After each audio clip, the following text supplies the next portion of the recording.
Sir একটু যদি আমাদেরকে জানাতেন স্যার যে বেগম খালেদা জিয়ার শারীরিক অবস্থা এই মুহূর্তে কেমন, একটু যদি বলতেন। সবাই অপেক্ষা করছে স্যার।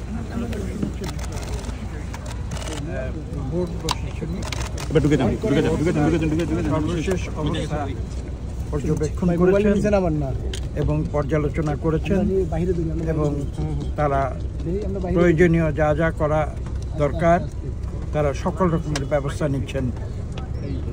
তারা কোনো রকমের কোনো তাদের চেষ্টা শেষ রাখেন।